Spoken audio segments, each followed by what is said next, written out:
Hi ವೀಕ್ಷಕರೇ, ನಾನು ಇವತ್ತು ಬೆಂಗಳೂರಿನಿಂದ ದಯಾರಾನದುರ್ಗಂಗೆ ಹೋಗ್ತಾ ಇದ್ದೀನಿ.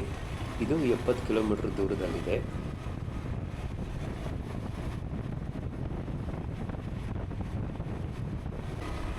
ಈ ಜಾಗ ತಮಿಳುನಾಡಲ್ಲಿರೋದು. ಇದು ಹೊಸೂರಿನಿಂದ 20 ಕಿಲೋಮೀಟ್ರ್ ದೂರದಲ್ಲಿದೆ. ಈ ಬೆಟ್ಟ ದಯಾರಾನದುರ್ಗಂ ಹಳ್ಳಿ ಪಕ್ಕದಲ್ಲೇ ಇದೆ. ಈ ಬೆಟ್ಟದ ಹೆಸರು ಸಹ ದಯಾರಾನದುರ್ಗಮ್ಮೇ. ಸ್ಟಾರ್ಟಿಂಗಲ್ಲಿ ನಮಗೆ ಈ ಥರ ಬಂಡೆ ಮೇಲೆ ನಾವು ನಡ್ಕೋತಾ ಹೋಗಬೇಕು.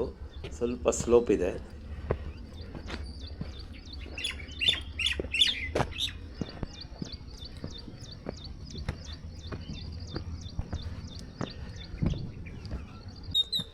ಸ್ವಲ್ಪ ಮುಂದೆ ಬಂದರೆ ನಮಗೆ ಈ ಥರ ಕಾಲ್ದಾರಿ ಸಿಗುತ್ತೆ. ಹಾಗೆ ಇನ್ನೂ ಸ್ವಲ್ಪ ಮುಂದೆ ಬಂದರೆ ನಮಗೆ ಮೆಟ್ಲು ಸಹ ಇದೆ.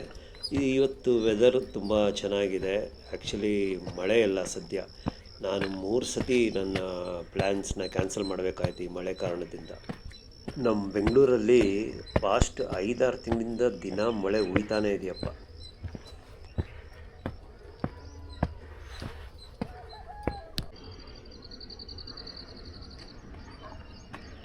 ನಮಗೆ ದಾರಿ ಮಧ್ಯದಲ್ಲಿ ನೋಡಿ ಇಲ್ಲೊಂದು ಸುಂದರವಾದ ಕಲ್ಲಿನ ಮಂಟಪ ಇದೆ. ಅದಕ್ಕೆ ಚೆನ್ನಾಗಿ ಬಣ್ಣ ಸಹ ಬಳಿದಿದ್ದಾರೆ.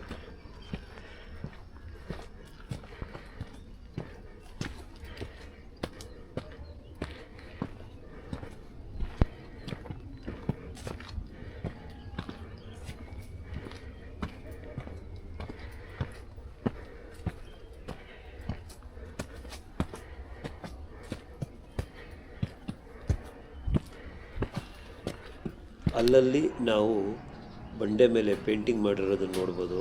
ಇಲ್ಲಿ ಓಮು ಶಿವಲಿಂಗ ಇತ್ತು. ಮತ್ತು ಇಲ್ಲಿ ನೋಡಿ ಒಂದು ಸುಂದರವಾದ ಗಣೇಶ ಮೂರ್ತಿ ಇದೆ.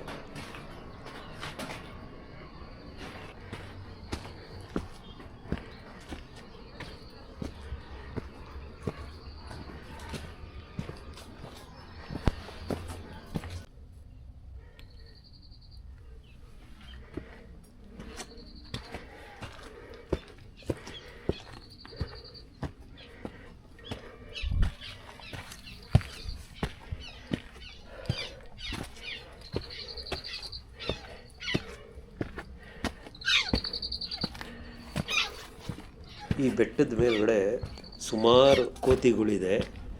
ಇಲ್ಲಿ ಅವು ಇರೋದು ಏನು ಆಶ್ಚರ್ಯ ಅಲ್ಲ, ಯಾಕೆಂದರೆ ಬೆಟ್ಟದ ಮೇಲ್ಗಡೆ ಇರೋದು ನಮ್ಮ ಆಂಜನೇಯ ಸ್ವಾಮಿಗಳು. ಸೊ ಅವರ ಶಿಷ್ಯಂದಿರ ಇರಲೇಬೇಕು.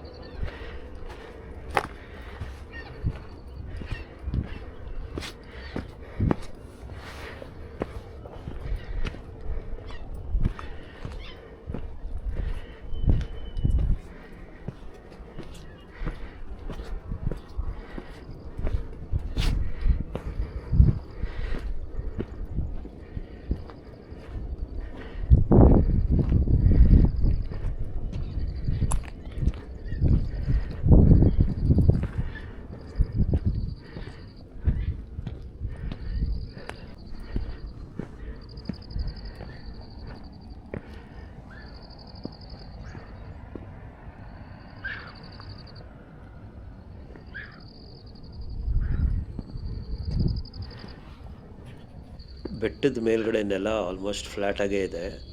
ತುಂಬ ಬಂಡೆಗಳಿದೆ, ಅಲ್ಲಲ್ಲಿ ನಾವು ನೋಡಬಹುದು.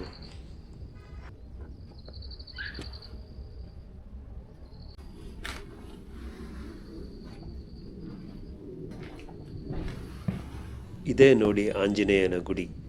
ಜೈ ಶ್ರೀರಾಮ್.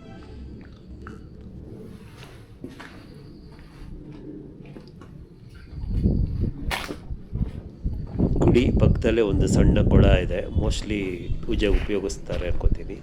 ಇಲ್ಲಿಂದ ವ್ಯೂ ಮಾತ್ರ ಸೂಪರ್ ಆಗಿದೆ.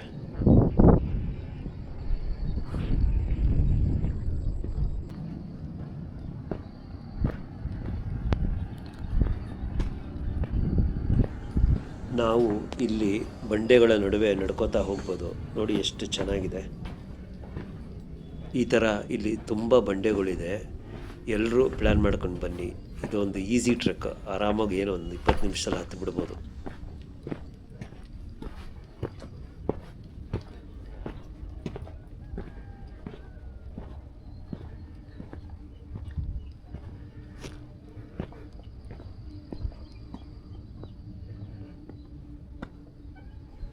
ಈ ಬೆಟ್ಟದ ಎಲಿವೇಶನ್ ಬಂದು 2930 ಅಡಿ ಅಬೌವ್ ಸಿ ಲೆವೆಲ್ ಇದೆ.